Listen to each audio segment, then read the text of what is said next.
Hi and hello, நான் doctor Jagadeeswari Rajalingam. இந்த சேனலில் நிறைய ஹெல்த் ரிலேட்டட் இன்ஃபர்மேஷன்ஸ் பார்த்துட்ருக்கோம் அண்ட் பேசிகிட்ருக்கோம். இதான் நீங்கள் என்ன ஃபர்ஸ்ட் டைம் பார்க்குறீங்கன்னா இந்த சேனல் ஷீது டாக்கம் மறக்காமல் சப்ஸ்கிரைப் பண்ணிடுங்க. உங்கள் மூளையை மோசமான நிலைக்கு தள்ளக்கூடிய முக்கியமான பழக்கங்கள் என்னென்னு இந்த வீடியோவில் பார்ப்போம். ஃபர்ஸ்ட் எப்போ பார்த்தாலும் நெகட்டிவாக யோசிச்சா, சின்ன சின்ன விஷயத்துக்கும் டென்ஷன் ஆனால் பிரெயினுக்கு போகக்கூடிய பிளட் சப்ளை குறைஞ்சி அங்கே இருக்கக்கூடிய ரத்த நாளங்கள் ஹார்ட் ஆகிடும். ரெண்டாவதாக காது கிளிகிற அளவுக்கு ஹெட்ஃபோன்ஸ் போட்டு கேட்டாலும் பிரெயினுக்கு டேமேஜ் தான். இது பிரெயினோட ஸ்ட்ரக்சர் அண்ட் ஃபங்க்ஷனை பாதிக்கும். மூணாவதா எப்ப பார்த்தாலும் இருட்டுக்குள்ளேயே உட்கார்ந்திருந்தாலும் லோன்லினஸ் அண்ட் டிப்ரெஷன் தான் உண்டாகும். ஸோ நேச்சுரல் லைட்ல கம்பல்சரி எக்ஸ்போஸ் ஆகணும். நாலாவதா தண்ணியே குடிக்காம இருந்தாலும் பிரெயின் டேமேஜ் ஆகும்.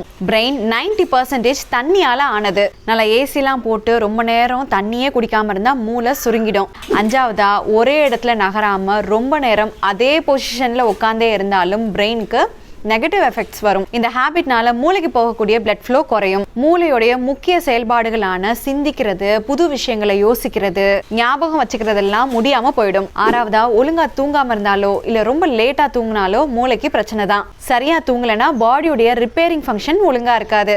ஏழாவதா phone, TV and screen time அதிகமா இருந்தாலும் உங்களுடைய சர்க்கேடியன் ரிதம் பாதிக்கப்படும். இதனால மூட் டிசார்டர்ஸ், தூக்கமின்மை, ஸ்ட்ரெஸ், டிப்ரெஷன் தான் வரும். இந்த வீடியோவை தேவைப்படுறவங்க ஷேர் பண்ணிட்டு கமெண்ட் செக்ஷன்ல உங்க கருத்துக்களை சொல்லுங்க. இந்த மாதிரி யூஸ்ஃபுல் வீடியோஸ்க்கு என் பேஜை ஃபாலோ பண்ணிக்கோங்க. இன்னும் ஒரு இன்ட்ரெஸ்டிங்கான வீடியோவில் பார்ப்போம். பாய்.